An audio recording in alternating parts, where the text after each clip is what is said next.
नमो हरिहंताणं नमो सिद्धाणं नमो आयर्याणं नमो उपजायाणं नमो लोय सप्पसारणं केसु पंच नमस्कारो सब्बपावपणासनो मंगलानं च सप्तेसिं परमं हवै मंगलम् अर्हन्तु भगवन्त इन्द्रमहिता सिद्धाश्च सिद्धिस्थिता आचार्याखिल शासनोन्नतिकरा पूज्या उपाध्यायिका श्री सिद्धांत सुपाठिका मुनिवरा रत्नत्रयाराधिका पंचैते परमेष्ठिनः प्रतिदिनं कुर्वन्तु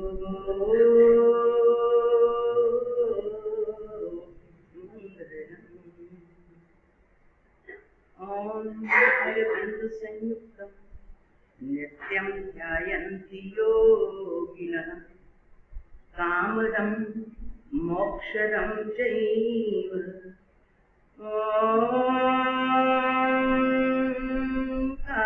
ओंकाराय नमो नमः अज्ञानतिमिरान्धानां ज्ञानाञ्जनशलाकया चक्षुरुन्मीलितं येन तस्मै श्रीगुरवे नमः तस्मै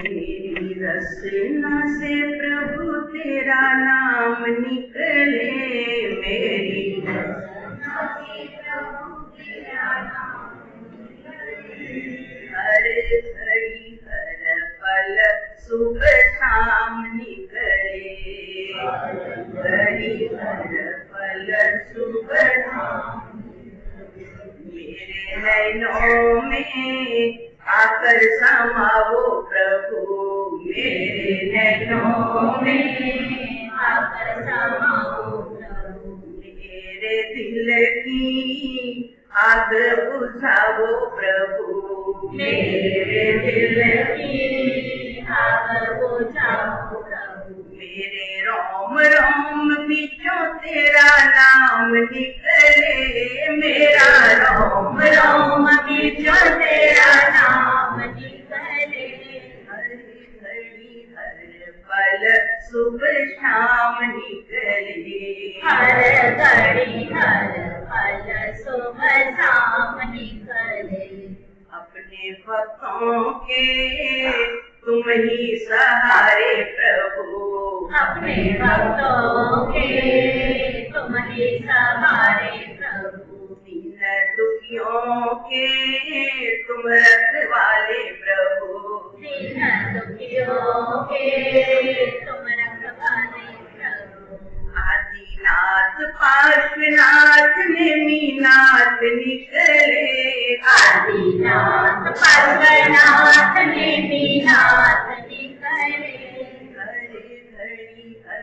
पल सुबह शाम निकले हर घड़ी हर पल सुबह शाम निकले बड़ा चरणों में भक्त पुकारे प्रभु बड़ा चरणों में भक्त पुकारे प्रभु सारी दुनिया को छोड़ में आया प्रभु सारी दुनिया को छोड़ में आया प्रभु मेरी जिंदगी 84 से बीचों निकले मेरी जिंदगी 84 से बीचों निकले पल शुभ शाम निकले, हर घड़ी हर पल शुभ शाम निकले। मेरी रसना से प्रभु तेरा नाम निकले, मेरी रसना से प्रभु तेरा नाम निकले। हर घड़ी हर पल शुभ शाम निकले, हर घड़ी हर पल शुभ शाम निकले। देह छता जेनी दशा वर्ते देखाती, ते ज्ञानी ना चरण में हो वंदन अगुण।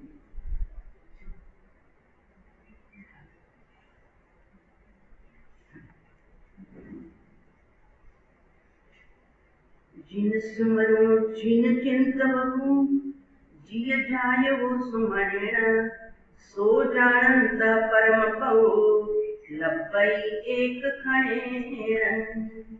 હવે એનું જ ગુજરાતી, जिन समरो जिन चिंतवो, जिन जावो मन शोध, ते ध्याता क्षण एक मां लभो परम पद शोध, लभो परम पद शोध। વેલ પોતાની મેળે ઉગે છે, પણ એ વેલને જો ઉપર ચડવું હોય અને આજુબાજુમાં કોઈ આશ્રય ન હોય, દિવાલનો, ભીતનો, કોઈ માંડવાનો, કોઈ વૃક્ષનો, તો બિચારી નીચે પથરાઈ જાય, અને નીચે પથરાય એટલો એનો જે ગ્રોથ છે ને એ અટકી બી જાય અને કોઈ ખાઈ પણ જાય। પણ જો વેલને કોક ટેકો મળી જાય તો એ 6 ફૂટ ઊંચો ઝાડો કે 6 મંજિલ જેટલો ઊંચો ઝાડો તો એ ત્યાં સુધી વેલો પહોંચી જાય છે। તો વેલાને વધવાની શક્તિ પોતાની છે, પણ છતાં એને આશ્રય ખપે છે ઉપર ચડવા માટે। જોયા હશે નાસિકમાં અંગૂરના બગીચા, એ બધા માંડવા હોય છે, અને માંડવામાં એ વેલા ચડેલા હોય અને એના ઉપર અંગૂરના ગુચ્છા માંડવા ઉપર ઉગે છે, કેમ કે ટેકો જોઈએ છે। એ જમીન ઉપર સડી જાય, ઉદય લાગી જાય। પતંગ ઉડે છે આકાશમાં, પણ છતાં એને ઉડવા માટે માંજાની જરૂરત પડે છે। ઉડાવનાર બી ખપે, માંજો બી ખપે, અને બને છે એને હવા ન હોય તોય ન ચાલે, ઉડે પતંગ, પણ એને પણ કોકના ટેકાની જરૂરત છે। ચાલે વળી, પણ કોક હાથ પકડે, યા વોકર આપી દો, યા લાકડી આપી દો, કાંઈ બી ટેકો ખપે ત્યારે વડીલ ચાલી શકે, અને બાળક પણ દાદા દાદી મમ્મા પપ્પાનો હાથ પકડી અને ટેકો ખપે, ચાલે પોતે। પગમાં જો શક્તિ ન હોય તો કઈ મા બાપ ચલાવી ન શકે, ડોક્ટર પાસે જવું પડે કે ભાઈ છોકરામાં કેલ્શિયમની કમી લાગે છે, પગ જ નથી માંડતો, એટલે પગ માંડે તો અડગ, કોકનો ટેકો। તો આ તો સંસારની વાતો છે, દ્રષ્ટાંત રૂપે તમને ખ્યાલ આવે। બસ એમ આપણે પણ ઉપર ચડવું છે, ઉપર ઉડાન ભરવી છે। તો ઉપર ઉઠવા માટે આશ્રય કોનો, આધાર કોનો, આશરો કોનો? તો કે આ વિશ્વમાં કોઈ પણ જીવાત્માને પોતાના શુદ્ધાત્માની પ્રાપ્તિથી કેવળ જ્ઞાન સુધી જો પહોંચવું છે તો એને પણ આશ્રયની આવશ્યકતા છે, અને એના માટે આશ્રય કાલે જો કીધું સુદેવ, સુગુરુ અને સુધર્મને હું આદરું છું, એટલું નથી પાછું એની સાથે છે કુદેવ, કુગુરુ અને કુધર્મને બંને સાથે છે। એવું નહીં કે સુદેવને પણ આદરું ને કુદેવને પણ આદરું, સુગુરુને પણ આદરું ને કુગુરુ, આ તો બધે તો વિષ ને અમૃત બે ભેગું કરો, મીઠાઈ પણ ખાવ ને ડાયાબિટીસ બી મટાવું, એવું ન બની શકે। જેને ડાયાબિટીસ મટાવવું હોય ને એને મીઠાઈ છોડી દેવી પડે અને દવા લેવી પડે કડવાશની। તો એમ અહીંયા જ્ઞાની કે છે તને ઉપર ઉઠવું છે ને, ભગવાન બનવું છે। બોલો આપણા બધાનો લક્ષ્ય શું છે? લક્ષ્ય વગરની મુસાફરી કરી રહ્યા છીએ કે લક્ષ્ય છે ક્યાં જવું છે આપણને બધાને? મોક્ષમાં। શું બનવું છે મોક્ષમાં? શું બનીને જશું? સિદ્ધ બનીને જશું। તો સિદ્ધ બનવું છે એ આપણું લક્ષ્ય છે, મુક્તિ તો રહેવા માટેનું સ્થાન છે, બનવું સિદ્ધ છે। તો જેને સિદ્ધ બનવું છે એના આદર્શમાં, એના આલંબનમાં સિદ્ધ ભગવાન છે, અને સિદ્ધ ભગવાન મહાવીર પણ સિદ્ધલોકમાં બિરાજે છે, શાંતિનાથ પણ સિદ્ધલોકમાં બિરાજે છે, નેમનાથ પણ સિદ્ધલોકમાં બિરાજે છે, પણ આપણે સીધો નીચે નથી આવતા ઉપદેશ દેવા માટે. એટલે અર્યંતને આપણે પહેલો નમસ્કાર કર્યો છે. આમ તો ગુણની દ્રષ્ટિએ જુઓ ને તો અર્યંતથી સીધા આગળ છે. અર્યંતે તો હજુ 4 કર્મ બાકી છે, એ સંસારમાં છે. હજુ એમને 4 કર્મ છે, એ સંસારીમાં એમની ગણતરી છે. ત્યારે 2 પ્રકાર વિચારમાં આવે કે જીવો કેટલા પ્રકારના, તો કે 2 પ્રકારના. તો કે કયા? તો કે સિદ્ધના ને સંસારીના. તો સિદ્ધના અલગ થઈ ગયા, બાકી સંસારી. સાહેબ અર્યંત પણ સંસારી. તો કેમ સંસારમાં? તો કે હજુ 4 કર્મ પણ બાકી છે, શરીર ધારી છે, વાણી પણ છે. તો ભગવાનનો નંબર પણ સંસારીમાં રાખ્યો. માટે નમો સિદ્ધાણમ પહેલા નવકારમાં આવવું જોઈએ, પછી નમો અર્યંતાણમ નમો આયર્યાણમ. પણ એવું ન કરતા આપણે ત્યાં શાશ્વત મંત્રમાં નમો અર્યંતાણમ, જેનો હજુ સંસાર છે, 4 કર્મ બાકી છે, છતાં પહેલા નમસ્કાર એમને કેમ? તો કે સિદ્ધ નીચે નથી આવતા, સિદ્ધ આપણી આંગળી પકડતા નથી, સિદ્ધ આપણને સાચો બોધ આપતા નથી. કેમ કે એમનું એ જ રીતનું જીવન છે. એટલે સિદ્ધ ભગવાનની જગ્યાએ આપણા માટે અર્યંત ઉપકારી છે, નિકટોપકારી, નિકટના ઉપકારી. આપણને આશ્રય આપે છે, સત્ય વસ્તુ સમજાવે છે, અને એ સત્ય વસ્તુના બોધ દ્વારા આપણે આપણા આત્માનું ઉર્ધ્વગમન કરી શકીએ છીએ. માટે અત્યારે આ વિશ્વમાં આપણી પાસે સાક્ષાત અર્યંતનો વીર છે. સાક્ષાત ભગવાન ન મળ્યા, મહાવીર ક્ષેત્રમાં મળ્યા છે. કેમ ન મળ્યા આપણને ખબર છે? ભગવાન પાસે કેમ આપણો જન્મ ન થયો? થવું જોઈએ ને મહાવીર ક્ષેત્રમાં 5 મહાવીર અને ત્યાં 20 તીર્થંકર. કોક તીર્થંકરના સાનિધ્યમાં જન્મ થવો જોઈતો હતો, પણ ન થયો. એનું કારણ ભગવાનનો દોષ નથી, કર્મનો દોષ નથી. દોષ છે આપણા પરિણામનો, કે આપણે સાચા દેવ, સાચા ગુરુ અને સાચા ધર્મની હૃદયથી આપણે ચાહના જ કરીને આ કે મેરે સરખા, આ કે મેરે સરખા, એટલે ગોળ ને ગોળ સરખા, હીરા ને કાચ સરખા, પિત્તળ ને સોનું સરખું, એટલે બધું સરખું રાખ્યું. તો ધર્મ રાજાએ કીધું જ્યાં બધું સરખું છે ત્યાં જન્મ લઈ, તારું કામ નહીં સાચા પાસે. કેમ કે તું ઓળખી ન શકીશ, તું હીરાની પરીક્ષા ન કરી શકીશ. હીરાને કાચ કહી દઈશ ને કાચને હીરો કહી દઈશ, એટલે તારું કામ મહાવીર ક્ષેત્રમાં નથી. જ્યાં તીર્થંકર નથી ત્યાં જન્મ લે. એટલે આપણો જન્મ થવાનું કારણ આપણે સતની વિરાધના કરી છે, અમે પણ અને તમે પણ. એ સતની વિરાધનાના કારણે અત્યારે તીર્થંકર વગરનો કાળ, કેવલ જ્ઞાની વગરનો કાળ આપણો અત્યારે વીતી રહ્યો છે. આવા કાળમાં જન્મ, એનું કારણ આપણે સતના પૂજારી ન રહ્યા, આપણે અસતના પૂજારી થયા. પણ છતાં તીર્થંકરોની કરુણા. પ્રભુ જયારે સમોવસનમાં બેસે ને, સાક્ષાત પરમાત્મા બેઠા છે અત્યારે સિમંદર સ્વામી, અને 2500 વર્ષ પહેલા અહીં મહાવીર બિરાજ્યા હતા. પાવાપુરીમાં, રાજગીરીમાં, ચંપાપુરીમાં એમનું સમવસન હતું. તો ભગવાન પૂર્વાભિમુખ બેસે. પ્રભુ જયારે બેસે ને, પૂર્વાભી સન્મુખ એમનો ચહેરો હોય. પણ પરસદા કેમ બેસે? આમ ન બેસે તમે બેઠા છો એમ, એ પૂર્વ સન્મુખ જ બધા ભગવાનની સામે ના. ભગવાનની પરસદા 4 દિશાઓમાં બેસે. તો પછી પાછળ ભગવાન તો દેખાય ને, કેવું લાગે? અત્યારે તમને પાછળ બેસાડું તો મારા સાહેબ પીઠ જોઈએ તમારી, કે જરા તમારો ચહેરો જોઈએ? તો ભગવાન 4 દિશામાં પરસદા બેસે. કેમ કે કરોડો તો દેવતા હોય, કરોડો નહીં, એનાથી આગળ લખ્યું છે અસંખ્ય દેવતાઓ અને દેવીઓ આવે. તો જગ્યા એટલે વિશાળ સંવત્સરણમાં ભગવાનની 4 બાજુ પરસદા બેઠી હોય. તો ભગવાન તો એક બાજુ જુએ, તો 3 બાજુ શું? તો કે ભગવાનની હાજરીમાં જ ઇન્દ્ર મહારાજા આજ્ઞા કરે અને ઈ દેવતાઓ ભગવાનના હુબહુ રૂપ જેવું પ્રતિબિંબ બનાવે. 7 હાથના મહાવીર તો 7 હાથનું પ્રતિબિંબ. અને અત્યારે 500 ધનુષ્યના સિમંદર સ્વામી, તો 500 ધનુષ્યની મૂર્તિ એટલે પ્રતિબિંબ, આકાર. અને 3 દિશામાં, પશ્ચિમ, ઉત્તર અને દક્ષિણ. એટલે જે બેઠું હોય ને, એ બધાને એમ જ લાગે કે પ્રભુ તો મારી સામે છે, પ્રભુ મારી સામે છે, પ્રભુ એક જ બાજુ છે જીવન. છતાં પ્રભુનું પ્રતિબિંબ પણ એમ લાગે કે મારી સામે પ્રભુ બિરાજે છે. એટલે પ્રભુની દેશના સાંભળતા એ પરમાત્માના રૂપને પણ જુએ, પરમાત્માની વિતરાગતાને પણ જુએ, પરમાત્માની શાંત મુદ્રાનું પણ પાન કરે. અને ઈ પાન કરતા કરતા પ્રભુની વાણીને પણ પીતો જાય અને પોતે પોતે પણ પ્રભુ જેવો બનવા માટે પુરુષાર્થ ભીતરમાં કરતો રહે.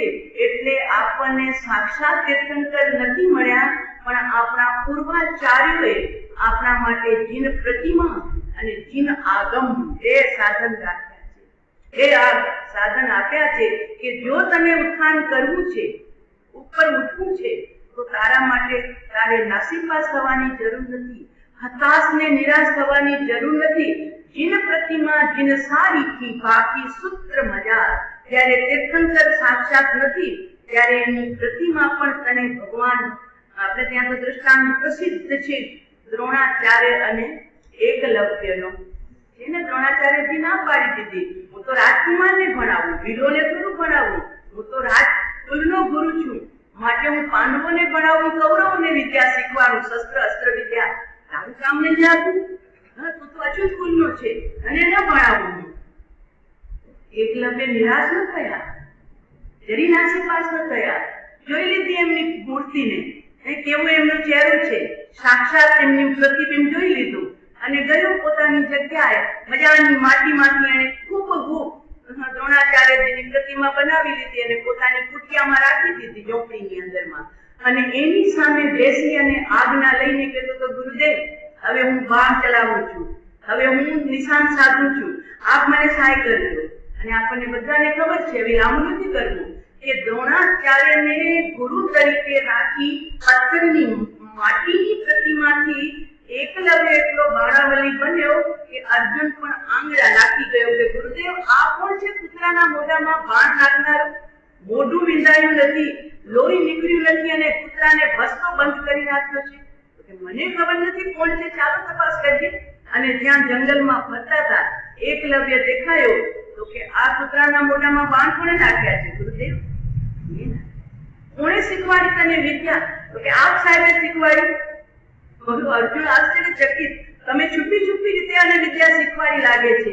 તો હોઈ શકે, હું રાજકુમારનો ગુરુ છું, હું ભીલોને ન શીખવાનું વિદ્યા, એ તો ભીલ છે ને, ભીલ જાતિનો મારી પાસે આવ્યો તો મેં એને મના કરી નાખી.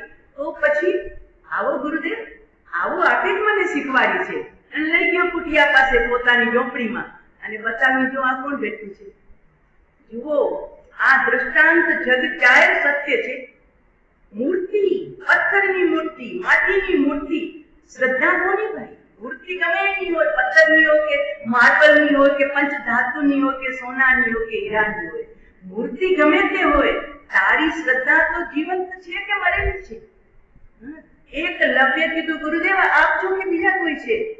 તો કે હા, મૂર્તિ તો મારી છે, બસ તો મેં આની પાસે વિદ્યા શીખી છે. મેં એની પાસે શ્રદ્ધાપૂર્વક એક એક દાવ શીખ્યો છે અને એ દાવમાં આજે મેં કૂતરો બહુ ભસતો તો એની મોઢામાં બાણ ભરી નાખ્યા છે. આશ્ચર્યચકિત, ઓહો, મારા અર્જુનથી પણ આગળ વધી ગયો. પછીની જે વાત થઈ એ આપણને ન બેસે કે દક્ષિણા માંગી અને અર્જુનથી નીચે નાખવા, પણ એ આંગળીનું કાપીને આપી દીધો ને તો પણ એ આંગળીથી પણ બાણ ચલાવી શકતો. આપણને એ જોવું છે કે જો પથ્થરની માટીની પ્રતિમા, જો શ્રદ્ધા જીવંત છે તો એ ભગવાન બનાવી નાખે. અને જો એને બાણાવલી, અર્જુનથી પણ વિશેષ બાણાવલી બનાવી નાખ્યો તો આપણે પણ, ભલે પ્રતિમા પથ્થરની છે, માર્બલની છે, પ્રતિમા પથ્થરની છે, પણ તારી ભીતરમાં પ્રભુ બેઠો છે એ પથ્થરનો છે કે માટીનો છે? શેનો છે? આપણે એને માનીએ છીએ કે અંદરમાં હોય, ભલા કે જાગતા પીર છે, એવા જાગતા પીર છે આપણે પેરી કરીએ કે સોખા કરીએ એટલે તરત કામ થઈ જાય. કોકના જગ જાગતા હોય, કોઈના પીર જાગતા હોય, કોઈના માતાજી જાગતા હોય, કે નહીં? જાગતા પીર, એની પાસે જઈએ એટલે આ તો અંદરમાં એ બેઠો છે, એ સૂતો છે કે જાગતો છે? જાગતો પીર છે.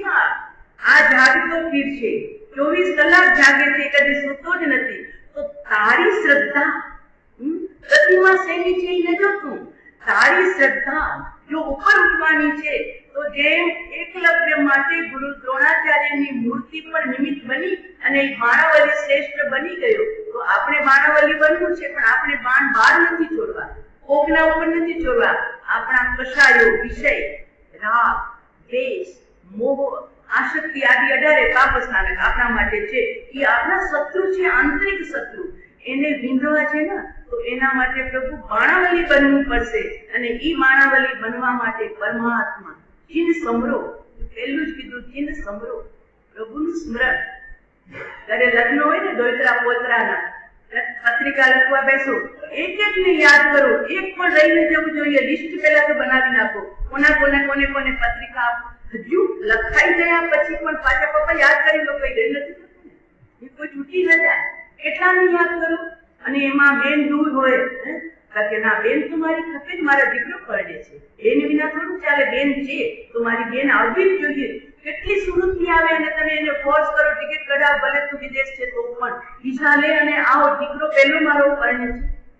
એક દીકરાના લગ્નમાં આખું કુટુંબ તમારી સ્મૃતિમાં, સગા વાલા પરમ સ્નેહી બધા આવી જાય છે પ્રભુ એક પ્રસંગમાં. તો અહીંયા તો તને ભગવાન બનવું છે. હમણાં તમે કીધું સિદ્ધલોકમાં જવું છે, મુક્તિએ જવું છે. તો જેને સિદ્ધલોકમાં જવું છે તો એ સિદ્ધોને સ્મૃતિમાં અને સિદ્ધોના પ્રતિક બેઠેલા અનંત પરમાત્મા એને તમારે સ્મરણમાં લાવવા પડશે. પૂછજો તમારા આત્માને 24 કલાકમાં ભગવાનની યાદ કેટલી વાર આવે છે. દેરાસર જઈએ, પૂજા કરી લઈએ, 1.5 કલાક પૂરા થાય. હવે સાહેબ તમારો ને મારા છૂટા છે. હવે 22 કલાક તમે સ્મૃતિમાં આવતા. હવે સ્મૃતિમાં ભગવાન પછી રોટલી વણતા, લોટ બાંધતા, એકાસન કરવા બેસતા. આવે છે યાદ? એક બે સખીઓ છે ને, સાસરે તાજી ગઈ હતી અને પાછી પગવારો ફેરો કરવા પિયર આવી હતી. પાણી ભરવા ગઈ, બંને જણ વાતો કરતી. તો કુવાના કાંઠે પાણી ખેંચતા ઊભી રહી ગઈ. પાણી રહી ગયું બાજુમાં. ઓલી કે છે કે તારા વરને તું કેટલી યાદ કરે છે? એક બીજીને પૂછે છે તો કે શું યાદ કરું મારા વરને? અરે ઘરે ગાય ભેંસો દૂધાના એટલા બધા છે, એના છાણ વાસીદા કરવા મને ટાઈમ જ નથી મળતો. હું એટલી સાસરિયામાં બીજી થઈ ગઈ છું, માન 5 વાર યાદ આવતો હશે મને મારો પતિ. તો ઓલી કે છે તું તો કે મને તને તારા વરને કેટલી વાર યાદ કરે છે? જવાબ સાંભળવા જેવો છે બીજીનો. પેલી કીધું 5 વખત યાદ કરું છું. બીજી કે છે પોતાની સખીને, હું મને પૂછે છે કે હું મારા પતિને કેટલી વાર યાદ કરું છું, પણ સાંભળ, મારો પતિ ભૂલાતો જ નથી તો પછી યાદ કરવાની ક્યાં વાત રહે? યાદ કોને કરવું પડે? એ યાદ કરજો, અમારી યાદ કહેજો. ઓલી કે છે પતિ ભૂલાતો જ નથી તો પછી હું યાદ કેવી રીતે કરું? ભૂલાય એને યાદ કરવું પડે ને. મારા સાહેબ ભૂલી ગયા, યાદ નથી કર્યા. ફલાણા ભાઈ ભૂલી ગયા છે, ફોન નથી આવ્યો. દીકરો પણ 4 મહિના થાય ફોન નથી કર્યો, ભૂલી ગયો. પણ જે ભૂલે જ નહીં એને યાદ. સંત માળા ગણતા હતા કુવાના કાંઠે બેઠેલા, એક રામ રામ રામ રામ રામ રામ કરતા ઉભા થઈ ગયા. ઉભા થઈને ઓલી જે દીકરી બોલી ને, પતિ મારો ભૂલાતો નથી, યાદ ક્યાં કરું? એને હાથ જોડ્યા, બેટા દીકરી આજ તું મારી ગુરુ બની ગઈ છું. અરે બાપુ, આપની હું ગુરુ કેમ બની શકું? હું તો સંસારી છું, આપ તો સંત છો. તો કે ના બેટા, આજે તે મારી આંખ ખોલી નાખી. હું તો હજુ ગણતરી રાખતો હતો કે આજે 5000 જાપ કર્યો મેં મારા પ્રભુનો, આજે 11000 જાપ કર્યો, આજે 50000 જાપ થયો. હું તો ગણતરીમાં રાખતો હતો બેટા. અને તું કે છે તું તારા પતિને ભૂલતી જ નથી, પછી કેટલી વાર યાદ કરવાની વાત જ નથી. તો આજે બેટા તે મારી આંખ ખોલી નાખી કે પ્રભુનું સ્મરણ ગણતરીમાં નહીં, એ પ્રભુ ભૂલાવો જ ન જોઈએ. 24 કલાક એની સ્મૃતિ. તમને કેટલી વાર ભગવાન યાદ આવે? પૂજા કરી લો, બહુ સરસ પૂજા કરું છું. સવારના પરમાં અમારી બહેનો રોજ પક્ષાર કરે છે, મને બહુ ખુશી થાય. અભિષેક मैंने प्रभु जी के चरण पखाड़े. શરીરને તો ખૂબ નવરાવ્યું, દોરાવ્યું, દોયત્રા પોતરાને ખૂબ નવરાવ્યા, દીકરાઓને ખૂબ નવરાવ્યા. એ બધું રાજનું કામ છે. એ બધું રાજનું કામ છે. ત્યારે પરમાત્માનો અભિષેક પુણ્યનું કામ છે. અને એ અભિષેક નથી બનતું જે પુણ્ય, એ તમને બીજા જન્મમાં પ્રભુના ખોળામાં જન્મ દેશે, પ્રભુના ઘરમાં જન્મ દેશે, યા પ્રભુની નિકટમાં જન્મ દેશે. તો मैंने प्रभु जी के चरण पखाड़े. અને તમે બોલો મેરુ શિખરે નવરાવે. તો જેમ ઇન્દ્ર મહારાજા પ્રભુને અભિષેક કરે છે મેરુ પર્વત ઉપર જન્માભિષેક, તમારા માટે નિત્ય. પ્રભુને નવરાવા એટલે ખાલી પાણી ઢોળવું નથી. પ્રભુને નવરાવા એટલે પોતાના ભીતરમાં રહેલી કર્મની કાલીમાં, અજ્ઞાન, મિથ્યાત્વ, રાગ, દ્વેષ, આનું ધોરણ થાય છે. જ્ઞાન કલશ ભરી આત્મા, સમતા રસ ભરપૂર, શ્રીજીને નવરાવતા મારા કર્મ થયા.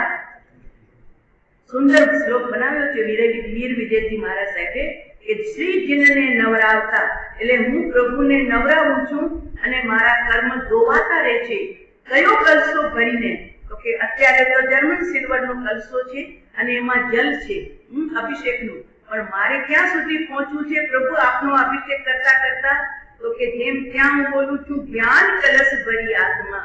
તો જ્ઞાનનો કલશો ક્યાંથી ભરાશે? મારા સાહેબ ભરી આપશે? બજારમાં મળશે? ક્યાં મળશે જ્ઞાનનો કલશો? પ્રભુ તું સ્વયં જ્ઞાન સ્વરૂપ છો. જો આત્મા જયારે નીકળે છે ને એને કોઈ દિવાલ બારી બારના અટકાવે છે? ઘર બંધ હોય, એ પેટી પેક હોય તો એ પ્રાણ છૂટી જાય છે. એનો મતલબ શું? જ્ઞાન સ્વરૂપી ભગવાન ઉઠી જાય છે, નીકળી જાય છે. એને કોઈ અટકાવી નથી શકતું. પેટીમાં હોય તોય નહીં, દરવાજા બંધ હોય, રૂમ નાની હોય, બધી ટોટલી બંધ હોય, કોઈ મચ્છર ન આવી શકે એવી પેટી પેક તમારો રૂમ હોય, પણ ભગવાન નીકળી જાય છે. એનો મતલબ શું? જ્ઞાન સ્વરૂપી ભગવાન છો પ્રભુ તું. આ બોડી રૂપ નથી 50 કિલોનું ને 100 કિલોનું ને 100 કિલોનું વજન. એ તો તારા શરીરનું વજન છે. અંદરમાં તો હલકો ફૂલ પરમાત્મા બેઠો છે. તો કે હમણાં તો મારી જોડે વાત કરીને બસ કે રિસીવર મૂકતા તો ગયો ભગવાન. હજી રિસીવર રાખી ન શક્યા કે આવી પડી ગયા. રિસીવર પડી ગયું. એનો મતલબ પરમાત્મા જ્ઞાન સ્વરૂપી છે. ઊંટ આવે ને જેમ ઓલું પતંગ પર નીચે ઉડી જાય ને એમાં જીવ નીકળી જાય છે. આપણે સ્વયં જ્ઞાન સ્વરૂપી છીએ, પણ આપણને એ જ્ઞાનની આજ સુધી કિંમત નથી આવી. યશો વિજયજી મહારાજ સાહેબની ધારમાં છે, એમને સ્પષ્ટ લખ્યું કે અજ્ઞાનના કારણે જે ભવ દુઃખ લઈએ છીએ તે અજ્ઞાનનું દુઃખ કેમ ટળે? તો કે જ્ઞાન મળતા એ દુઃખ દૂર થાય છે. આત્મ તત્વ વિચારીએ. આત્મ અજ્ઞાને કરી જે ભવ દુઃખ લઈએ, જે ભવ દુઃખ એટલે સંસારના દુઃખો શેના કારણે? તો કે આત્મ અજ્ઞાને કરી. આત્માનું જ્ઞાન નથી, હું કોણ છું એ આપણને ખબર નથી. એટલે આત્મ અજ્ઞાને કરી જે ભવ દુઃખ લઈએ તે દુઃખ કેમ ટળે? તો કે આત્મ જ્ઞાને તે ટળે એમ મનસ લઈએ આત્મ તત્વ વિચારીએ. કોઈ જ ચોપડી કરે હું રોજ તમને એક ગાથા આપું છું તમારા અભ્યાસ માટે. શું કીધું યશો વિજયજી મહારાજ સાહેબે? કે તું દુઃખી કર્મથી નથી, તું કોઈ સંયોગથી નથી, ધન ઓછું છે માટે દુઃખી નથી. આત્મના અજ્ઞાન એટલે તું કોણ છો એ તને ખબર નથી માટે તું દુઃખી છો. દુઃખી પાગલ માણસો બિચારા દુઃખી જ હોય. એને ખાવા પીવાની બધી વ્યવસ્થા મળ્યો, ત્યાં રાખી આવો તમે મેન્ટલ હોસ્પિટલમાં, તો એને ખાવા પીવાનું બધું મળે છે, નાચે ગાય કૂદે છે, ગમે તેમ લવારી કરે, એને તમે સુખી માનો? વિચારો કહીએ આપણે, વિચારો. બિચારાને જો હોસ્પિટલમાં મૂકી દે, ત્યારે બહુ તોફાન કરતો હતો ને એટલે આપણે પાગલની દયા ખાઈએ છીએ. વિચારો કેમ? એને ખબર જ નથી હું કોણ છું, મને શું કરવું જોઈએ. તમે બધા સજ્જનતાથી વ્યવહાર કરો અને પાગલપણથી વ્યવહાર કરે એટલે પછી મા બાપથી સચવાય નહીં તો હોસ્પિટલ ભેગો કરી. પણ આપણે દયા ખાઈએ. વિચારો તો જ્ઞાની આપણી દયા ખાય છે. આ જગતના જીવો બિચારા કેમ? તો કે જે છે એ ખબર નથી અને હું શરીરધારી ને, હું આ ગામનો ને, આ મારું નામ ને, હું રૂપાળો ને, હું કાળો ને, હું ગમવાળો ને, હું રોગી ને, હું નિરોગી ને, હું ભણેલો ને, હું ન ભણેલો ને. પણ જ્ઞાની કે છે બિચારા બહારના જે મળ્યું છે દેહનું જે માળખું, બસ એમાં અટકી અને પોતે કોણ છે યાદ કર્યા ને એનું કારણ સંસારનું દુઃખ છે. એટલે આત્મ જ્ઞાને તે ટળે તો એ જ્ઞાન સુધી પહોંચવા માટે પરમાત્મા પ્રતિક રૂપે છે. અભિષેક પરમાત્માનું કે પ્રભુ જ્ઞાન કલશ ભરી આત્મા. આજે જર્મન સિલ્વરનો છે, પણ એક દિવસ એવો આવશે આપનું સ્મરણ કરતા, આપનું ધ્યાન કરતા, આપનું ચિંતન કરતા કે હું સ્વયં જ્ઞાનને અંદરથી કળશાને પ્રગટાવીશ અને હું જ મારો અભિષેક કરીશ. પછી તમારો અભિષેક કરવાનો મને ત્યારે ઉપયોગ ન હશે, ત્યારે હું મને જ નવરાતો હશે. એટલે આનંદગંજી સાહેબે લખ્યું 16મા ભગવાનના સ્તવનમાં, અહો અહો હું મુજને કહું, પોતાની ચેતનાને કહે છે, અહો અહો હું મુજને કહું, નમો મુજ નમો મુજ રે. એ ચેતના અત્યાર સુધી તું 12મા ભગવાનને નમતી હતી. જો પહેલા ગાયું છે અભિનંદનજી દર્શન કરશીએ, પછી વિમલનાથ ભગવાનમાં સ્તવનમાં ગાયું, ઢીંગ ધણી માથે કિયો રે ગુણ ગંજે નરકે, હિમલજીન તીખા લોયણ આજે. વિમલનાથ ભગવાન આજે તારા ચક્ષુ જોયા, તારી નયન રમ્ય મૂર્તિ જોઈ, ત્યાં પ્રભુ ભક્તિ. પણ 16મા ભગવાનમાં જ્યાં પહોંચ્યા અને પોતાના પ્રભુનો જ્યાં સ્પર્શ થયો અને જ્ઞાન કલશાનો જ્યાં અભિષેક થયો, ત્યાં ગાયું ત્યાં અહો અહો હું મુજને કહું, મારી ચેતનાને કહું છું, હવે મને નમસ્કાર કર એટલે મારા આત્મામાં નમસ્કાર કર. બાળ હવે નહીં, હવે ભીતર નમ. કેમ કે અમિત અને અતુલ રૂપને ધરનારા એવા પરમાત્માની મને ભેટ થઈ છે. સમ્યક દર્શન જે પણ જીવ પામે છે ને આ રીતે પામે છે. પછી એ શ્રેણિક મહારાજા હોય, જનક મહારાજા હોય, પછી રામ હોય કે પછી કોઈ પણ હોય, જેમને પણ પોતાના પ્રભુના દર્શન થયા એ બધા ગાઈ ઉઠ્યા હશે કે ઓહો આજે મને મારા પ્રભુના દર્શન થયા, હું ધન્ય બની ગયો. તો ત્યાં સુધી શું કરું પ્રભુ? મારા દર્શન નથી થયા, ત્યાં દેરાસરમાં, ત્યાં જિનાલયમાં જે ભગવાન બેઠા છે એવો જ તું છું. એવી પરમાત્માની પ્રતિમા, એવી જ તારી ભીતરમાં પ્રતિમા છે. પાલગોટીમાં વાળો ને પદ્માસન, અત્યારે આપણે પાલગોટીમાં સુખાસનમાં, ત્યાં બધે કુર્સાસનમાં જો હવે તો તમે બધા, પણ જો તમે પાલગોટી વાળો પદ્માસનમાં બેસો તો સેમ તમારી પ્રતિમા થઈ જાય ને. બસ એવા ભગવાન બેઠા છે, એ પ્રતિમા રૂપે છે અને તમારા ભીતરમાં જીવંત ભગવાન છે. જીવતો ભગવાન બેઠો છે. ત્યાં સુધી ભગવાન છે ને તમારું મોઢું આમ નહીં જડે, પણ આમ બેઠા હશો ને પ્રભુ અંદરથી ગયો, મોટું શું થશે? ગળું લટકી ગયું. અમારા ગુરુદેવ અહીંયા કાળધર્મ પામ્યા હતા આસંબિયામાં, બાલચંદ્રજી મહારાજ સાહેબ, આજથી 7 વર્ષ પહેલા. અમે તો નાના હતા, 6-7 વર્ષના, પણ ખબર છે બધા જતા હતા માંડણીમાં, ચાલો બાલચંદ્રજી મહારાજ સાહેબ. પણ કર્યું શું ખબર છે? ત્રણ જન્મનું તો એમને અવધિક જાતિસ્મરણ જ્ઞાન હતું અને આત્માની નિર્મલતા હતી. શિષ્યને કહી દીધું આજે તારે વ્યાખ્યાન આપવાનું છે, આજે હું નથી. કેમ ગુરુદેવ? આજે હું નહીં આપીશ, તું આપજે. અને શિષ્યને વ્યાખ્યાન દેવા નાના અસમિયામાં બેસાડી ગયા. એ સાલ હતી 2019 20ની, જો હું ન ભૂલતી હોઉં તો 19ની છે. ગયા ઓજાચોરાના રસ્તે એક ખેતર છે, આમ રોડ માંડવીનો ભુજ જાય છે. એ ખેતરની જગ્યા એને માપી લીધી, દોરી સાથે લઈ ગયા હતા અને દોરી રાખી, એટલી જ જગ્યા ખુલ્લી રાખી, સામે ઘડી રાખી એટલે ઘડિયાળ રાખ્યું અને પોતે પદ્માસન વાળી અને બેસી ગયા. થોડી ઓલો એક ટ્રક વાળો ઉભો તો એને જોયું કે આ જૈન મુનિ શું કરે છે. એને બરોબર નજર રાખી તો એને એમ કે લેટ્રિન ગયા હશે, તો બેસવાની રીત જુદી હતી ભાઈ. જંગલ નહોતા ગયા, તો પલાઠી વાળી પદ્માસન વાળી અને હાથ ઉપર હાથ ધર્યું અને સામે ઘડિયાળ છે, આમ સ્થિર બેઠા. બસ સ્થિર બેઠા અને થોડી જ વારમાં હંસલો ઉડ્યો એટલે એમનું ગળું લટકી ગયું, આમ થઈ ગયા એટલે ગયા.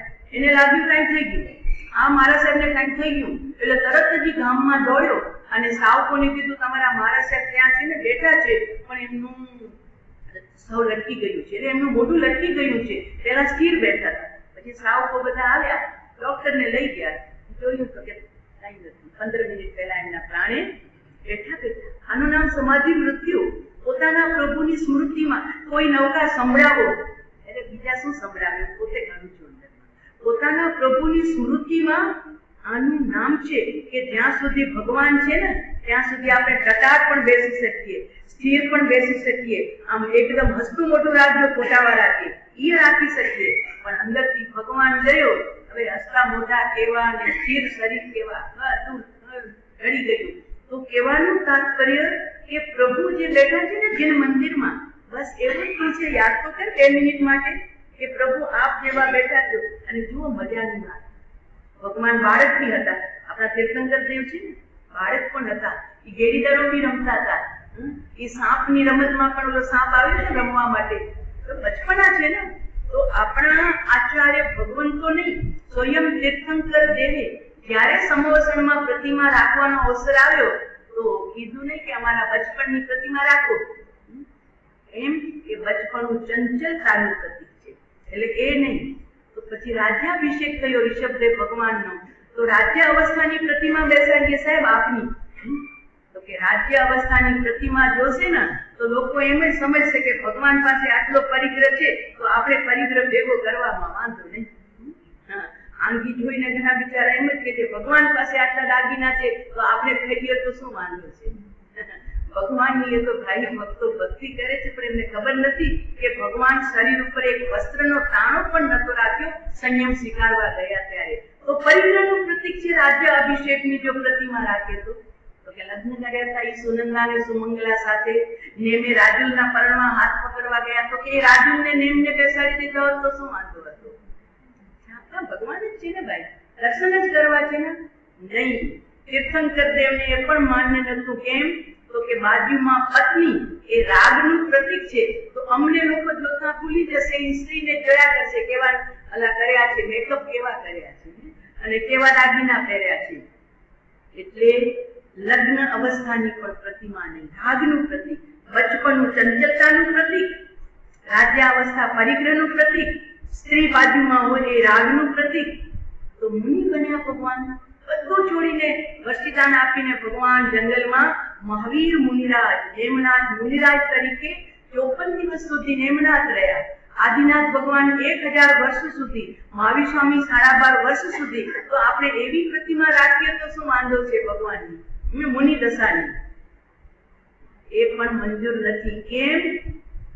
અપૂર્ણ અવસ્થા છે, પૂર્ણ નથી થયા ને હજુ તો 6ઠું 7મું ગુણસ્થાનક છે. એટલે એ પ્રતિમાને તીર્થંકર દેવે પણ માર્ક્સ આપ્યા નહીં. પણ જ્યારે તીર્થંકર દેવ સ્વરૂપમાં સમાયા, શપથ શ્રેણીએ ચડ્યા અને એ શ્રેણીમાં જ્ઞાનાવર્ણ્ય, દર્શનાવર્ણ્ય, મોહનીય અને અંતરાય 4 કર્મ કરતા ગયા અને પ્રભુ પોતાના ઘરમાં સ્થિર થતા ગયા. આપણે ખાલી કહીએ કે ભગવાને કર્મ ખપાવ્યા, માત્ર ખપાવ્યા તો માઇનસ વાત છે. ખપાવ્યા એટલે ગયું, પણ રહ્યું શું એમની પાસે?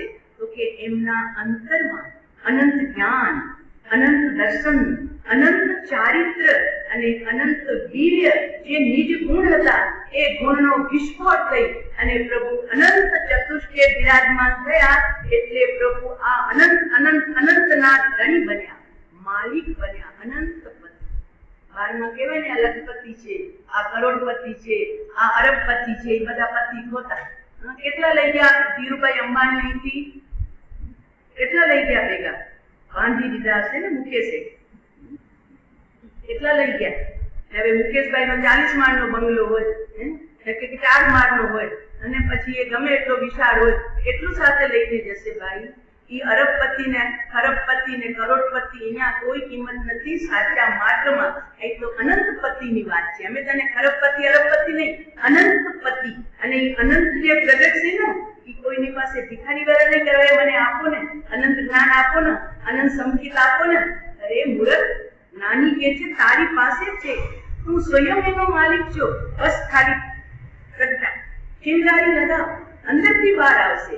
બહારથી અંદર નથી નાખવાનું, એ તો પછી પૂરું થઈ જાય. બહારથી અંદર નાખીએ તો, પણ અંદરથી જે આવે સ્ત્રોત, એ તીર્થંકર દેવ જ્યારે કેવલ જ્ઞાન પ્રાપ્ત થયા અને સમવસનની રચના થઈ, ત્યારે ઇન્દ્ર મહારાજાને ખબર પડી ગઈ કે ભગવાનને કઈ મૂર્તિ મંજૂર છે. એટલે સમવસનમાં પૂર્વ સન્મુખ બેઠા સાક્ષાત ભગવાન અને 3 બાજુ જે મૂર્તિ બેસાડીને એ કઈ પ્રતીક આવ્યું? હવે પૂર્ણ જ્ઞાનનું, પૂર્ણ વિતરાગનું અને પૂર્ણ કરુણા મૂર્તિનું હિતોપદેશી એવા પરમાત્માનું પ્રતીક સમવસનમાં બિરાજે છે. અત્યારે સિમંદર સ્વામી એક બેઠા છે, 3 બાજુ ભગવાનના બિંબ રાખેલા છે. આપણે એ બિંબની નકલ લઈ અને અત્યારે જિનાલયમાં પરમાત્માની પ્રતિષ્ઠાને બિરાજમાન પ્રતિમા બોધ આપે છે. આપણને લેતા આવવું જોઈએ, લેતા આવવું જોઈએ. દત્તાત્રેયજી હતા ને, દત્તાત્રેયજી, ગુરુ દત્તાત્રેય, એમના 24 ગુરુ હતા. બોલો 24. આપણે એક ગુરુ રાખ્યા હશે કે નહીં ખબર નહીં, એમને 24 ગુરુ હતા. તો પેલા પૂછે ને, સાહેબ 24 ગુરુ, એકાદ બે ગુરુનું નામ તો બતાવો. તો કે આ પૃથ્વી છે ને, એ મારી ગુરુ છે. પૃથ્વી ગુરુ, એ તો બોલતી ક્યાં છે? પૃથ્વી બોલે છે? એ ભલે ને નથી બોલતી, મને એમાંથી સાર લેતા આવે છે. તો કે કેવી રીતે આપની પૃથ્વી ગુરુ છે? તો કે જો પૃથ્વી ઉપર કચરા નાખો, પાણી નાખો, ગમે તે નાખો, પણ પૃથ્વી કાંઈ બોલતી નથી અને ઉલટી તમને ઉપજ આપે છે. ખેતરમાં અનાજ પાકે છે, એમાંથી વસ્ત્ર બને છે, કાલામાંથી, કપાસમાંથી ભોજન આપે છે, ફળ આપે છે, બધું જ પૃથ્વી આપે છે. અને તમે એના ઉપર કચરા, ગંદકી, પેલા મોદીજી કરે ભારત સ્વચ્છ, ભારત સ્વચ્છ, અને પછી ફોટામાં શું આવે ખબર છે? એવી મસ્કરી કરે કે આ મોદીજીનું સ્વચ્છ અભિયાન. અરે પણ અહીંયા મોદીજી કચરો કરવા આવ્યા છે, ભુજમાં ને માંડવીમાં ને અંજારમાં. સ્વચ્છતા તમારું અભિયાન હોવું જોઈએ, એના બદલે કે આ મોદીજીનું અભિયાન. અરે એમણે તો સારી વાત કરી છે, ઘર સ્વચ્છ રાખો, આંગણું સ્વચ્છ રાખો, ગલી સ્વચ્છ રાખો અને ઘરની બહારની સ્વચ્છતા રાખો. હવે અહીંયા સફાઈ કરવા આવશે? અરે એમના આશયને તો સમજો, પણ મસ્કરી કરવી છે જેને વડીલોની, આવા મોટા સંતો જેવા પુરુષની પણ, તો કે આ મોદીજીનું અભિયાન થેલીઓ નાખી પણ, એટલે તો હમણાં જે માતાના મળે જાય છે ને, પાણીના પૌચ ભેગા લઈ જાય અને પછી રસ્તે રસ્તે રસ્તે થેલીઓ થેલીઓ થેલીઓ, એટલે બિચારા કાર્યકર્તાઓ થેલીઓ વીણવા માટે સમય કાઢે છે, ખબર છે, સમય કાઢે છે. એમ પાલિતાણામાં પણ થેલીઓ થેલીઓ થેલીઓ નાસ્તા કરીને ફેંકી દે, ખાલી થઈ તો પ્લાસ્ટિકની થેલીઓ, એટલે એ છોકરાઓ ઉભા હોય તમારા હાથમાંથી થેલી લઈ લે ને તમને કપડાની થેલી આપે, સાચવીને તો રાખો, પ્લાસ્ટિક તો ફેંકી દો. અરે કચરો શું કરે છે, અને પછી તો કોકની મસ્કરી કરે છે. ભાઈ તારી ફરજ છે, સ્વચ્છતાનું અભિયાન ચાલે છે, તો કમસે કમ તું તો કચરો ન કર, તું તો કચરા ત્યાગ, પણ નહીં, એને પસંદ જ નથી. તો જો દત્તાત્રેયજી કીધું, મેં પૃથ્વી પાસેથી સહનશીલતાનો ગુણ શીખ્યો છું, એના ઉપર બધું નાખો છતાં ઈ ફાટતી નથી, એ તમને આપે છે, કંઈક ને કંઈક આપીને બદલો. સહનશીલતાનો ગુણ હું પૃથ્વી પાસેથી શીખ્યો છું અને કાગડા પાસેથી શીખ્યો છું. કયો ગુણ શીખ્યો છું? બધાને ખબર છે. શું શીખવે છે આપણને કાગડો? કયો ગુણ શીખવે છે ખબર છે? ભાઈચારાનો ગુણ. એને ખીર મળે ને કે કોઈ પણ ખાવાની ચીજ મળે, કદી કાગડો એકલો ન થાય, એકલ પેટો થાય જ નહીં. એ કામ કામ કામ કરીને પોતાની જ્ઞાતિ બંધુઓને ભેગા કરે અને ભેગા કરીને પછી ખાય. જોજો ત્યાં કાગડાને અત્યારે ગાંઠિયા બહુ ભાવે છે, એટલે ગાંઠિયા ખાવા માટે 100 કાગડા ભેગા આવી જાય છે. ટુંબડીમાં કાગડા ખાલે મેં પહેલી વાર જોયું, મને બહુ ખુશી થઈ. કાગડો બેઠો છે સામે ઉપાસે ઉપર, ઘણા વખત પછી કાગડો જોવા મળ્યો. તો કાગડા પાસેથી દત્તાત્રેયજી કહે છે મેં ગુણ લીધો છે, મારો ગુરુ છે. તો કયો ગુણ લીધો? તો કે ભાઈચારાનો ગુણ લીધો. જો કાગડો પણ પોતાના જ્ઞાતિ બંધુને છોડીને ખાતો નથી, એટલો પ્રેમ કરે છે પોતાના જ્ઞાતિ બંધુથી, બોલાવો બોલાવો બોલાવો, તો પછી મારે પણ મારા જ્ઞાતિ બંધુ સાથે, આખું વિશ્વ મારું કુટુંબ છે, વસુધૈવ કુટુંબકમ, ખાલી 10-50 જણાનું કુટુંબ નહીં, આખી દુનિયા મારું કુટુંબ છે. તો હું એની સાથે ભાઈચારાથી કેમ વર્તવું, એ ગુણ લીધું છે. જેને લેતા આવે એનું આવે. 24 ગુણ છે, હવે 24 ગુરુ છે એમના. એ વળી આવશે ને ક્યારે, અત્યારે 2 બતાવ્યા તમને, પૃથ્વી પણ ગુરુ, કાગડો પણ ગુરુ, એમાંથી બોધ લીધું, લેતા આવવું જોઈએ. એમ પ્રભુની પ્રતિમા વાત કરવી છે. પ્રભુ બોલતા નથી ભલે, પણ જો તમને ગુણ લેતા આવે તો તમે એમાંથી ગુણ લઈ શકો છો. એક કવિએ છે ને બહુ મસ્ત તમન બનાવ્યું છે. पद्मासन में बैठे हो, भव का भ्रमण मिटाया है. प्रभु શેમાં બેઠા છે? પદ્માસનમાં બેઠા છે ને, પગ ઉપર પગ ને હાથ ઉપર હાથ. ઓલો ચોર પકડાયો ને, મુંબઈમાં ચોર પકડાયો, આજથી 35 કે 40 વર્ષ પહેલાની વાત છે. ચોર પકડાયો તો જજ પાસે હાજર કર્યો કોર્ટમાં. તો ન્યાયાધીશ એને પૂછે છે કે તું ચોરી કરી છે અને જૈન મંદિરમાં તું ચોરી કરી છે, અને પછી તો પક્યો કે એકવાર નહીં, મેં સાહેબ ઘણીવાર જૈન મંદિરમાં ચોરી કરી, પણ પકડાયો નતો, પુણ્ય હતા, આજે હું પકડાઈ ગયો છું. તો તું મને જવાબ આપ. તો કે તું જૈન મંદિરમાં કેમ ચોરી કરી? આટલી વખત તે ચોરીઓ કરી છે, બીજા ઘણા મંદિરો હતા, કેમ ત્યાં ન ગયો અને જૈન મંદિરમાં તે ચોરી કરી? તો કે સાચું કહું સાહેબ, બીજા મંદિરોમાં મેં ટ્રાયલ તો લીધેલી, પણ એ મંદિરોમાં જે દેવ બેઠા હતા ને, તો એક તો અંધારું હોય, કોકના હાથમાં કાંઈક મુદ્ગર હોય, કોકના હાથમાં ખપ્પર હોય, કોકના હાથમાં કાંઈક હોય, એટલે હું ડરી જતો હતો કે નહીં ને ક્યાંક મને મારી લેશે તો, ખપ્પરથી મારી ખોપરી ફોડી નાખશે તો, એટલે હું ડરતો હતો. એટલે ટ્રાયલ કરી મેં જૈન મંદિરની. તો એ દિવસના મેં રેકી જોઈ લીધી, કરી લીધી. તો જૈનોના ભગવાન છે ને, હાથમાં કાંઈ જ નહીં, અને પાછા હાથ છે ને આમ રાખેલા હતા. એટલે મને લાગ્યું કે આ હાથ છોડે એવા નથી, હાથ ઉપર હાથ એવા રાખ્યા છે, છૂટશે નહીં, તો મને થપ્પામાં હાથ પણ આવશે નહીં. એટલે ટ્રાયલ તો કરી દઉં. અને હું રાતના આવ્યો, મંદિરના સ્ક્રૂ કાઢ્યા, દરવાજાના નકોચા તોડ્યા અને અંદર જોયું તો હજી ડરતો તો કદાચ આવશે તો ઉઠીને એકાદ બે થપ્પા મારવા. પણ જજ સાહેબ, હું આખો ભંડારો તોડી લીધો, અંદરથી બધા રૂપિયા કાઢી લીધા અને સામે જોતો તો એમણે આંખ પણ ઉઠાવીને મારી સામે જોયું નહીં. તો પછી ઉઠવાની ને મારી સુધી આવીને મને તમાચો મારવાની તો વાત ક્યાં હતી? મને આ દેવ સદી ગયા છે કે હારો ચાલુ, હવે જયારે પણ ચોરી કરવી હોય તો જૈનના મંદિરમાં જવાનું. ભગવાન કઈ કરે જ નહીં ને, કેવી તેને વિશ્વાસ હશે બોલો? આ ચોરનું જ્ઞાન આવ્યું, બોલો જજ રાજી થઈ ગયા કે જૈનોના મંદિરમાં હું એટલા માટે જાઉં છું કે એમના ભગવાન મારે જ નહીં, એમના હાથમાં શસ્ત્ર જ નથી ને, એટલે મારવાનું કોઈ ભય જ ન લાગે. બોલો, પદ્માસન में बैठे हो भव का भ्रमण मिटाया. શું કે છે કવિ? पद्मासन में बैठे हो भव का भ्रमण मिटाया, हाथ पे हाथ धरे हैं तुमने करता भाव मिटाया. જો એ બોધ મળ્યા આપણને.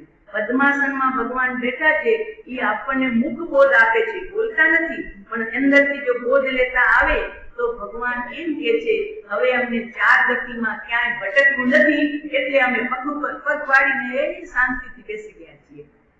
આ ભગવાન બોધ આપે છે. તને હજી ભટકવું છે તો ભટકવું હોય તો તું હજુ અમારા પાસેથી કઈ લઈ નહીં શકીશ. જો ભટકવું ન હોય તો આ અમારાથી બોધ લે. અમે પદ્માસનમાં બેસી ગયા અને હાથ पे हाथ धरे हैं तुमने, तो हाथ पर हाथ धरीने आप શું અમને બોધ આપવા માંગો છો? તો કે કરતા ભાવ મિટાયા. કરતા ભાવ એટલે મેં કર્યું.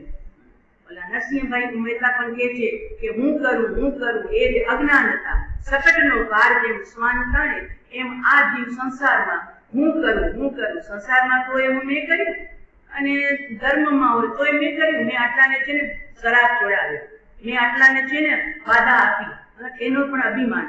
પોતે બીજાની પાસેથી વ્રત કરાવે તો કે મેં આટલાને દીક્ષા આપી, મેં આટલાને આ વ્રત આપ્યા, મેં આટલા પાસેથી શરાબ છોડાવ્યો, આટલા પાસેથી હિંસા છોડાવી. અરે છોડનારને ધન્યવાદ આપ, હું તો ખાલી નિમિત્ત રૂપે છું. વરસાદ કદી અભિમાન કરે છે કે મેં આટલી ધરતી ઉપર વરસાદ વસાવી લોકોને પાક આપ્યો, ફસલ આપ્યો? જો કુદરત કદી અભિમાન નથી કરતી, સૂર્ય કદી અભિમાન નથી કરતો, રોજ પ્રકાશ આપે છે આપણને વગર મફતની. વીજ બિલ નથી આવતું, મફતમાં મળે છે.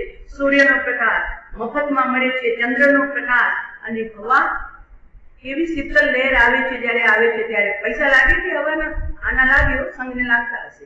આ ફરે છે ને એ બિલ આવશે પાછું મહિને, પણ ઓલી હવા મફત, વાયુ પણ મફત, સૂર્યનો પ્રકાશ મફત, ચંદ્રની ચાંદની મફત, જલ પણ મફત. હવે જમાનો બદલી ગયો, તમારા કઈ પુણ્ય ઓછા થાય એટલે બિસ્લેરી લાવવી પડે, રૂપિયા ચૂકવવા પડે, જુદી વાત છે, પણ જલ મફત વસે છે ભાઈ.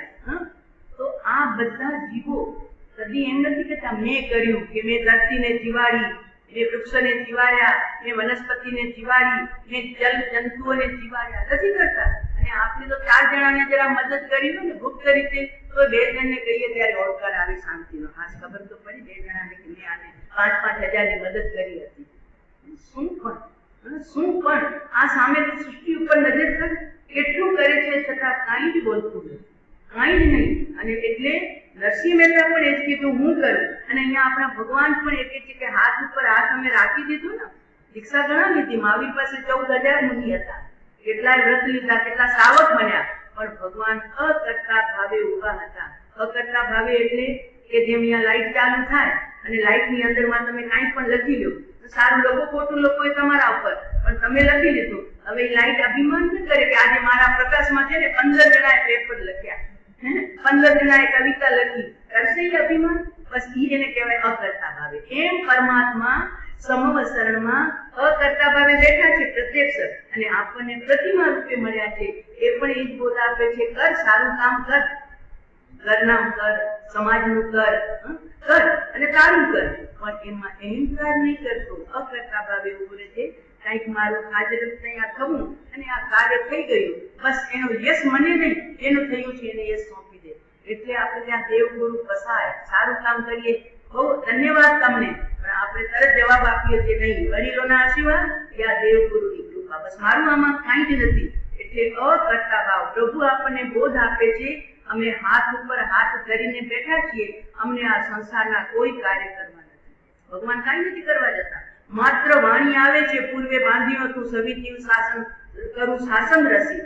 બોધ આવે, સમય થાય, જેને જેટલું લેવું હોય ગંગા વહે છે, જેને જેટલું પાત્ર ભરવું હોય એટલું ભરો. એમ ભગવાનની આ પવિત્ર ગંગા વાણીની નીકળે છે, જેની જેટલી યોગ્યતા હોય એટલું લે, અને કોઈ હાથ ઘસતા ચાલ્યા જાય, કોઈ કપડા ખંખેરીને ચાલ્યા જાય, ઠીક જઈ આવ્યા, સમવસરમાં ફરી આવે, મજા આવી ગઈ 2 કલાક. ભગવાનને કાંઈ નથી પડ્યું, અકર્તા ભાવે બેઠા છે. राग नहीं और द्वेष नहीं, अंतर ज्योति जगे, અંતર જ્યોતિ જગે ભગવાનમાં ન રાગ અને ન દ્વેષ, અંતરની નિરંતર જ્યોતિ જલી રહી છે અનંત ચતુષ્ટયની. તો આવા ભગવાન આપણને પ્રતિમા રૂપે મળ્યા છે ને ભાઈ, એ પણ બહુ ખુશીની વાત છે. કલિયુગમાં આપણને આ હેમચંદ્ર સુરી મહારાજ સાહેબે વિતરાગ સ્તોત્રમાં લખ્યું કે નમોસ્તુ કલે યત્ર, હું કલિકાલને પણ નમસ્કાર કરું છું. કેમ સાહેબ કલિકાલને નમસ્કાર? તો કે તવ દર્શનનું જાયતે, ભગવાન તારી મૂર્તિ રૂપે તો મૂર્તિ રૂપે, પણ દર્શન તો મળ્યું કે આવા તીર્થંકર દેવ હોય. બીજા ભવોમાં તો મારી આંખો જ બંધ હતી, ક્યાંય પ્રભુના દર્શન મળ્યા નહીં. એકેન્દ્રીમાં, બેન્દ્રીમાં, તેન્દ્રીમાં, ચૌરેન્દ્રીમાં ક્યાંય મને દર્શન મળ્યા નહીં. પણ આ કલિયુગમાં મારો જન્મ થયો તો પણ પ્રભુ હું કલિયુગને નમસ્કાર કરું છું કે મને જીન પ્રતિમાના દર્શન આ વિશ્વમાં એટલો આનંદ. આચાર્ય ભગવાન કલિકાલ સર્વજ્ઞ હેમચંદ્ર સુરી મહારાજ સાહેબને એમ આપણને પણ આવા પરમાત્મા શાના માટે મળ્યા છે? આચાર્ય દેવ કહે છે જીન સમરો, સ્મૃતિમાં લ્યો. 24 કલાકમાં 24 વાર તો સ્મૃતિમાં લ્યો કે 2 કલાક પૂજા કરી લીધી, બસ હવે ભગવાન તારા છૂટા ચડ્યા તો મંદિરમાં બેસજો, હું ઘરમાં. એમ ન થશે. દીકરીની કેટલી વાર યાદ આવે સાસરે વળાવ્યા પછી? સાસરે વળાવ્યા પછી ભૂલાતી હશે? આંખ ભીની થઈ જાય માની ઘડીએ ઘડીએ, શું કરતી હશે બિચારી? પહેલી વાર સાસરે ગઈ છે, મારા વગર કદી રહી નથી, ઘડી ઘડી આંખ ભીની થાય છે. કેમ? રાગ છે, દીકરી પ્રત્યે રાગ છે. માટે દીકરાને ભણવા પરદેશ મોકલાવ્યો, આંખ ભીની થાય છે વારે ઘડીએ, શું કરતો હશે, ખાતો હશે કે નહીં? રાગ છે. તો સંસારી રાગમાં આંખ ભીની થાય, આંખ ત્યારે ભીની થાય, હૃદય ભીનું થાય. માટે તો જ્ઞાની કે છે છૂટવું છે ને, સિદ્ધ બનવું છે ને, તો હવે સંસારના રાગને જરા કન્વર્ટ કર, એની જગ્યાએ દેવ ગુરુને ધર્મનો રાગ કર. ગુરુની યાદ આવે આંખ ભીની થઈ જાય, પરમાત્માની યાદ આવે આંખ ભીની થઈ જાય, તો તું સાધક બનવાને પાત્ર છું. જો હૃદય કઠોર છે, આંખ ભીની નહીં થાય, ઠીક છે દર્શન કરી આવ્યા, વાત પૂરી થઈ ગઈ, હવે કાલે આવતીકાલે. જીન સમરો, જીન ચિંતવો, એના ગુણોનું ચિંતન કરો અને પછી એનું ધ્યાન કરો કે મારા પ્રભુ આવા શાંત શાંત શાંત. એનાથી ફાયદો શું થશે એ આપણે પછી જોશું. હવે આજે અત્યારે સમય પૂરો થવા આવ્યો.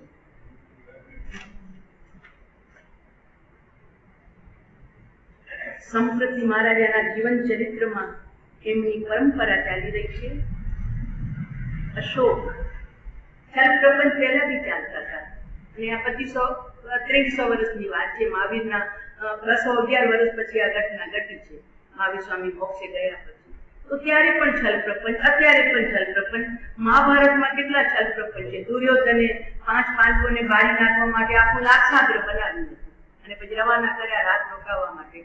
પછી બચાવી લીધા વિદુરજીએ એમને અને રાતના રાત સુરંગ ખોલાવી આગલા દિવસે રાખી હતી, એમાં નીકળી ગયા. પણ અગર જો જાગ્યા ન હોત અને ખબર ન પડી હોત તો બધા મળીને રાત થઈ ગયા હોત. એટલે આ કાવા દાવા, અને કાવા દાવાનું કારણ જર જમીનને જોરું, ત્રણે કજિયાને જોરું. કહેવત છે જર એટલે પૈસો, જમીન એટલે જગ્યા, આ ખેતર મારું ને આ ખેતર મારું, આ બંગલો મારું ને આ બંગલો. જર જમીન અને જોરું એટલે સ્ત્રી. સ્ત્રી માટે લડાઈઓ થઈ છે, સ્ત્રી માટે આખું યુદ્ધ થયું. રામાયણનું તો સીતાજીને કારણે થયું.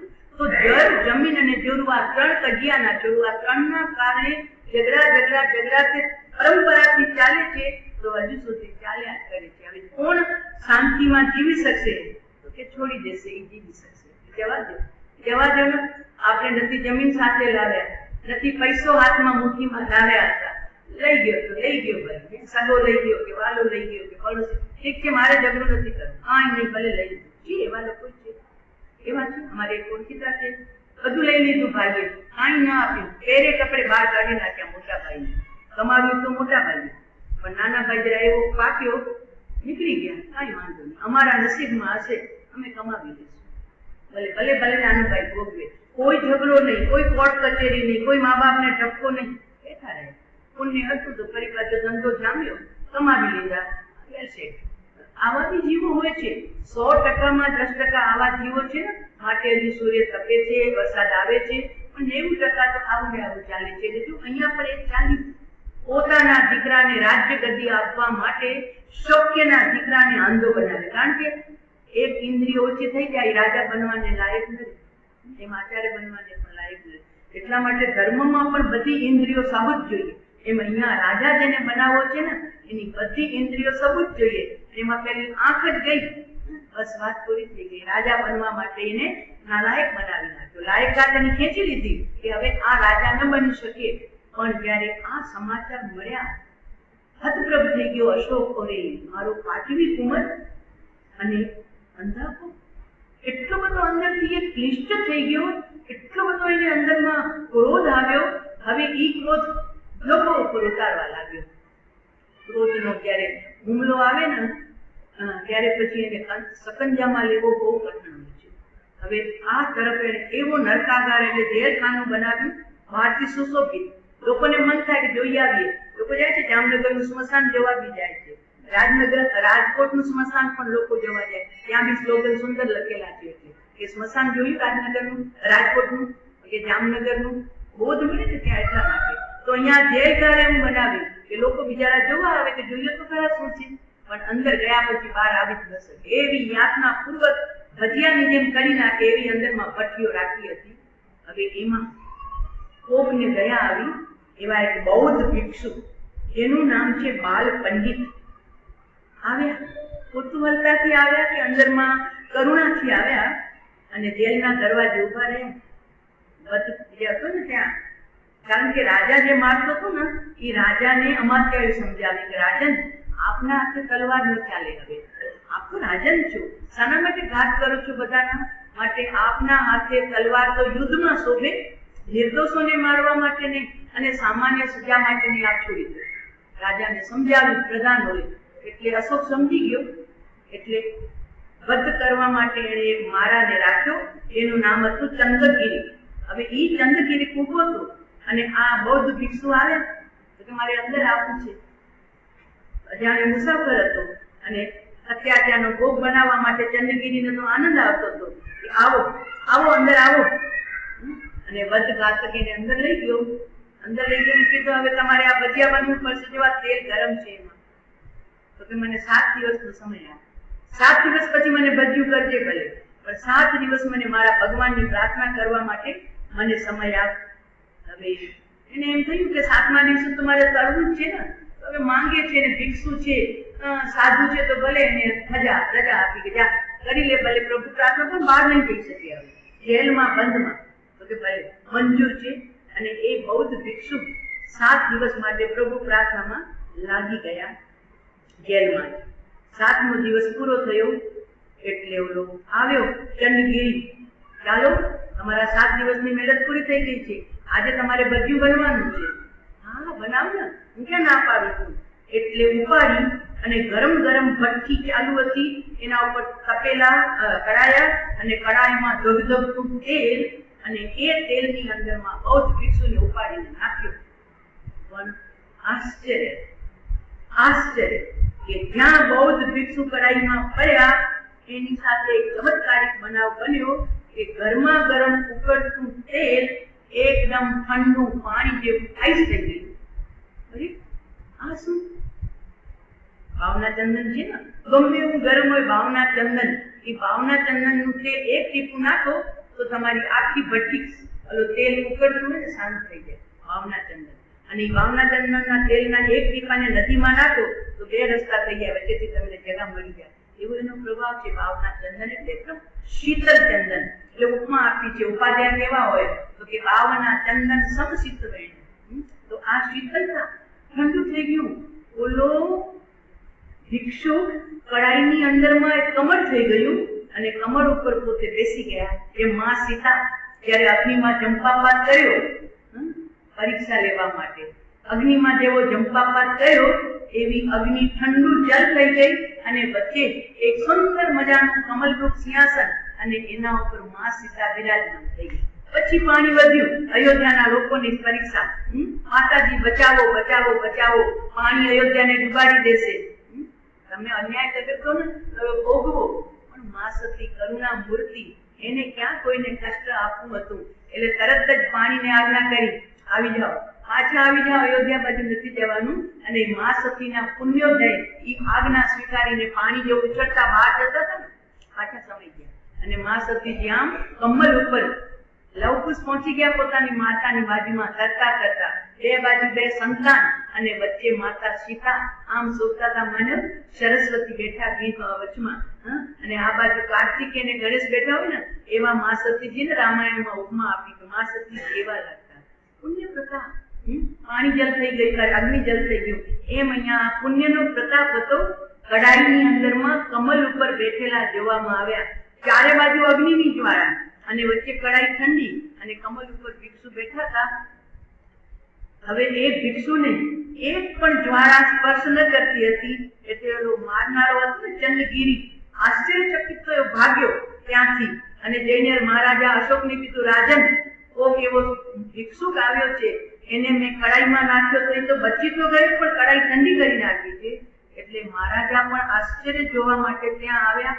અશોક આવ્યો, અશોક મહારાજા ત્યાં આવ્યા. ત્યાં ભિક્ષુકને કીધું, આ શું છે? કેમ આ કડાઈ ઠંડી થઈ ગઈ અને તમે? એટલે ભિક્ષુકે કીધું, મને પહેલા બહાર આવવા દો, પછી હું કહું તમને. અને ભિક્ષુક જેવો બહાર આવ્યો, સ્થાન ગ્રહણ કર્યું અને નરકાગારની અંદર જ અશોક રાજાને અહિંસાનો બોધ આપ્યો. રાજન, કોઈને પીડા આપવાથી આપણને શાંતિ ન મળે, શાંતિ આપવાથી શાંતિ મળે. વિષ ખાઈએ તો વિષ જ મળે, અમૃત આપીએ તો અમૃત મળે. અને તમે જે આ ધંધો માંડ્યો છે, હજારો જીવોને તમે આ રીતે ભૂંજી નાખો છો, કડાઈની અંદરમાં તળી નાખો છો, એ તમને જીવનમાં કદી શાંતિ નહીં આપી શકશે. માટે આ તમારું નરકાગાર બંધ કરો, જેલવાસ બંધ કરો. એને હું બંધ કરાવવા માટે આવ્યો છું. મારા ગુરુની કૃપા, મારું કઈ નથી આમાં, મારા ગુરુના આશીર્વાદ અને મારા ગુરુની કૃપા મારા ઉપર એવી વરસી કે જેથી આ તમારી ભરભરતી ભઠ્ઠી અને એમાં કડકડતું તેલ એ ઠંડુ શીતલ બની. મારું કઈ નથી આમાં, જે છે એ મારા ગુરુદેવની કૃપા છે. બધું મારા ગુરુદેવના કારણે છે. પણ મહારાજા, મને તમને બોધ આપવો છે, આ હિંસા બંધ કરાવો. બુદ્ધ ભિક્ષુનો બોધ મળ્યો, ઉપદેશ અંદરમાં ઉતરી ગયો, પરિણામ ઠંડા પડ્યા, આક્રોશ શમી ગયો, આવેગ શમી ગયો, અધીરતા ટળી ગઈ. એટલે તરત જ એને હાથ જોડ્યા કે ભિક્ષુ, આપ કહો છો એમ જ હું હમણાં આ નરકાગારને ભંગાવી અને ખંડિત કરી નાખું છું. બસ આદેશ આપ્યો, તરત જ નરકાગારને ભાંગી નાખવામાં આવ્યું, ખંડિત જગ્યા થઈ ગઈ. આ ઇતિહાસની અંદરમાં, આ પૃષ્ઠની અંદરમાં લખાયું કે આ રીતે ક્રોધી બની ગયેલો અશોક એક સાધુના બોધથી શાંત શીતલ બની અને ફરી જેવો હતો એવો બની ગયો. આ તરફ ઓલો પત્ર વાંચ્યો હતો ને, હવે કુણાલને રાજગરી તો આપી શક્યા નહીં, તો કુણાલને કાંઈક તો આપવું પડશે ને. તો હવે શું મોકલાવે છે કુણાલ માલે બે, એ આપણે અગ્રે જોશું. આજે આટલું. પરમાત્માની આજ્ઞા